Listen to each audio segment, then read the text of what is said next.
करायचं असेल तर आम्ही आमचा आळस बाजूला केला पाहिजे. जे समर्थांचे विचार महत्वाचे त्यामध्ये आम्हाला ते सांगतात की तू आळस बाजूला केला पाहिजे, अधिकार परत्वे कार्य केलं पाहिजे. जे छत्रपतींनी दाखवून दिलं की जो माझा अधिकार आहे त्या अधिकाराचा वापर करून करणार. ज्यावेळेला चाफळला समर्थांनी रामरायाचा रामनवमीचा उत्साह चालू केला त्यावेळेला छत्रपतींनी पहिल्यांदा मदत जाहीर केलेली आहे. का तर राष्ट्र कार्य समर्थ करता येईल. आज आमचं शासन 14 वर्षापूर्वीचं शासन वक्तपूर्ण का कॅन्सल करावं लागायला लागले तर आमच्या हिंदू धर्मातल्या हिंदू मंदिरातली सगळी असणारी देणगी त्या समाजाला वाटली जाते. आमचे कष्टाचे पैसे आमच्या मंदिरासाठी न उपयोगी येतात त्या लोकांसाठी वापरले जातात. हे बदलणं गरजेचं आहे. त्यासाठी तो कायदा अत्यंत महत्वाचा आहे आणि त्यासाठी आपण समर्थन दिलेलं आहे आणि आता त्यासाठीच आपण एकत्र राहणं गरजेचं आहे. हीच खरी समर्थांना आणि शिवाजी महाराजांना आदरांजली असेल असं मी माझं स्वतःच मत करतो. महाराज म्हणतात हे आपलं कार्य आहे. अहो आता दरवाजात आहे, आपल्या घरामध्ये आल्यानंतर आम्ही जागा होणार आहे का? आमच्या घरामधल्या माय भगिनींना त्यांनी हात लावला त्यावेळेला आम्ही जागा होणार आहे का महाराज?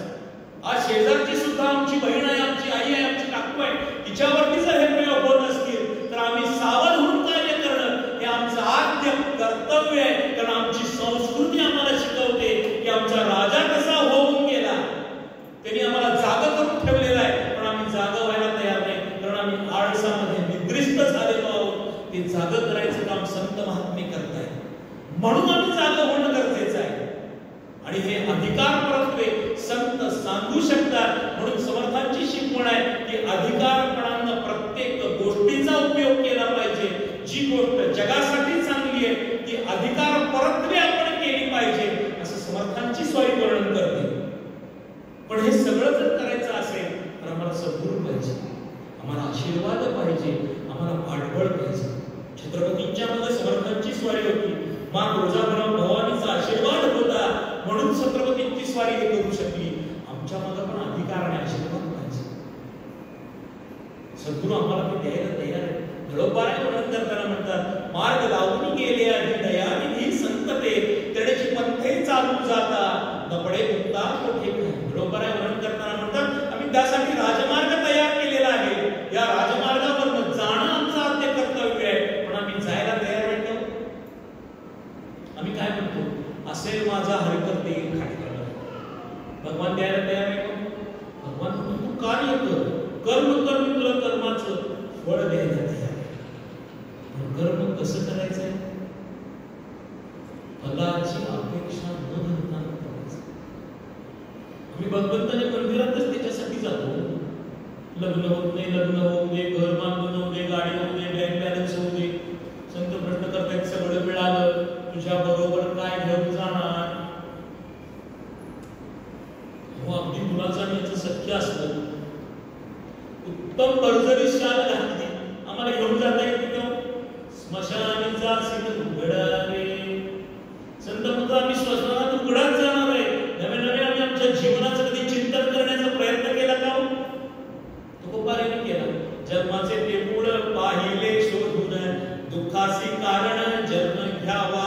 पाप पुण्य करुनी जन्मा येतो प्राणी नरदेहा येवोनी हानी केली. बघा विचार करून जन्माला येताना सुद्धा दुःख आहे. रडलं नाही तर ती असणारी डॉक्टरकडे चिमटा काढून रडवते. म्हणजे जन्माला आल्यावर सुद्धा रडायचं आहे आणि जातानाही रडत जायचं आहे. पण आलेलं मधलं आयुष्य आम्हाला सार्थकी लावता येईल. नाहीतर आम्ही जन्मून काय केलं? नाथ मला प्रश्न करतायत जन्मून केलेस काय मनुजा जन्मून केलेस काय वाढविले वय पोषिली काय वाढविले वय पोषिली काय पिऊनी दही दूध साय मनुजा जन्मून केलेस काय. जन्माला काय केलं? नुसतं आमचं शरीर वाढवलं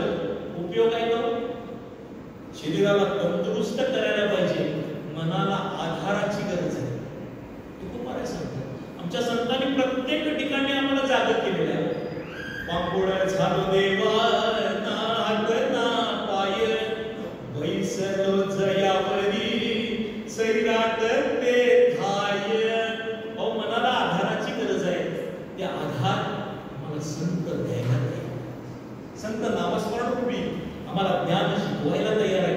ज्या वेळेला त्या नामामध्ये आम्ही कथा करतो त्यावेळेस सद्गुरू आमचा पाठीरा करायला तयार आहे. सद्गुरू सालिका आसता पाठीराखा इतरांच्या लेखा कोणतरी माय जगन्नाथ बाप जगन्नाथ अनाथांचा नाथ जगात. सद्गुरू असेल तर आम्हाला फिकीर आहे का? तो सद्गुरू प्राप्त होणं हे आमच्या जीवनामध्ये वैशिष्ट्य. संत आम्हाला यायला तयार आहे. संत बोलवायला तयार. या रे सारे जण या ते फलते नारी नर. आम्हाला सगळ्यांना घेऊन संत बरोबर जायला तयार आहे. पण आता नुसतं हे करणं गरजेचं आहे का? त्याच्याबरोबर सर्व विद्या शिकणं गरजेचं आहे. समर्थांनी बरोपासना शिकवलेली आहे. का शिकवलेली आहे? त्यावेळेला ती गरज होती. आता ती परत गरज आहे. समर्थांची स्वाई 1200 सूर्यनमस्कार 1200 बैठका घालत. आम्हाला 12 पण घालायला जमत नाही. आमचं शरीर बददंड करायचं आहे. कारण आम्हाला आमच्या शरीर निरोगी ठेवणं वैशिष्ट्यपूर्ण आहे. तो कल्याणाचा आदर्श त्यासाठी महत्वाचा आहे. आपण बघितलं असेल शयनगृहामध्ये 2 हंडे ठेवलेले की जे हंडे वरून खाली घेऊन उरमुडीमधनं कल्याणाची स्वारी पाणी भरून एका वेळेला दोन्ही खांद्यावरती दोन्ही ते असलेले हंडे घेऊन येत होते. आम्हाला 4 जणांना एक मोकळा उचलायचं सुद्धा अवघड आहे. महाराज शरीर कसं होतं तसं बलदंड शरीर करायचं आहे. सांगलीचं वैशिष्ट्य आहे महाराज. वयाची 86 वर्ष चालू आहे. 10 वर्षभरापूर्वी खुब्याचं ऑपरेशन झालेलं आहे. खुबा बदललेला आहे. तरी सुद्धा आज संभाजीराव भिडे गुरुजी दररोज 150 सूर्यनमस्कार घालतात. किती वैशिष्ट्य आहे महाराज. आज एवढे तरुण एका शब्दावरती गोळा केलेले. छत्रपतींचा संभाजी महाराजांचा बलिदान मास साजरा करत असताना काल जी मिरवणूक निघालेली होती, मुखपदयात्रा निघालेली होती सांगलीमध्ये, त्या पदयात्रेला काल 3,500 ते 4,000 तरुण होते. असं संपूर्ण महाराष्ट्रभर चालू आहे. हा एकटा ध्येय वेळा माणूस करू शकतो. आम्ही त्याला सहकार्य केलं तर धर्म आणि आमची संस्कृती बदलून परत आम्ही हिंदू राष्ट्र निर्माण करू शकतो. त्यासाठी मी बरोपासना करायची. त्यासाठी सद्गुरूंची गरज आहे. समर्थांचे सारखे सद्गुरू छत्रपतींच्या मागे होते. आमच्याही मागे असेल तर सद्गुरू उभा राहू शकले नव्हे. संत उभा राहिलेले आहेत. त्यांच्या आशीर्वादानं आम्ही कार्य करू शकतो. तर आम्हाला ह्या प्रपंचामध्ये राहून परमार्थही करता येतो की जो समर्थांनी आम्हाला शिकवला, समर्थांनी दाखवून दिला. हे करत असताना आम्हाला समर्थ शिकवतात की परोपकार पण महत्वाचा आहे, उदासीनता ही महत्वाची आहे आणि अखंड सेवा करणं ही गरजेचं आहे. असे 10 आम्हाला वैशिष्ट्य समर्थांच्या चरित्रामध्ये शिकवणींची आम्हाला बघता येतात की ज्यामध्ये समर्थांनी आम्हाला पदोपदी जाग केलेले. परोपकार करायला शिकवलेला, दुसऱ्याला मदत करायची आहे. आम्ही मदत करत असताना कशी करतो? 10 असतील तर 5 द्यायचे. समर्थांना दे ना, दिल्यानं कधी तुला कमी पडणार नाही. दिल्यानं प्रभू रामराय दुप्पट द्यायला तयार आहे. मनाच्या श्लोकाची ज्यावेळेला निर्मिती झाली त्यावेळेला कल्याणासाठी प्रभू रामरायांना रामनवमीच्या उत्साहामध्ये अखंड सगळं कोठार भरून गेलं. पण ज्यावेळेला छत्रपतींची स्वारी परत आली आणि त्यांनी ते सामान दिलं त्यावेळेला कल्याणाला प्रश्न केला म्हणजे महाराज ठेवायचं कुठं? आपली कोठी भरलेली आहे म्हणजे जाऊन बघ. तर फक्त कोठी होती. कल्याणाचा असलेला भगवंताच्या प्रती, समर्थांच्या प्रती असलेली निष्ठा होती.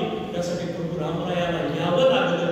आम्ही तेवढा भाव आणि निष्ठा ठेवायला तयार आहोत का? तेवढा परोपकार करायची आमची तयारी आहे का? तेवढा परोपकार करायची आमची मानसिकता पाहिजे.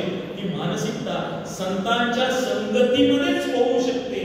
त्यासाठी संतांचे उत्सव साजरे केले जातात. भगवंताची जयंती साजरी केली जाते. संतांचे उत्सव संतांचे का साजरे केले जातात? तर त्यांच्याकडून ज्ञानाची प्राप्ती आम्हाला होत असते. ती प्राप्ती आम्ही करून घ्यायची आहे. आणि त्यासाठी छत्रपतींच्या सारख्या असलेल्या दिग्गजांचं चरित्र आम्ही आता नवीन शब्द वापरतो की आमच्या जीवनामध्ये आयडॉल पाहिजे. आम्ही त्याचं मागणं सगळं हे करत असतो, त्याला आयडॉल मानून त्याप्रमाणे वागतो. आयडॉल म्हणायचं काहीतरी नियम आहे मानायचं.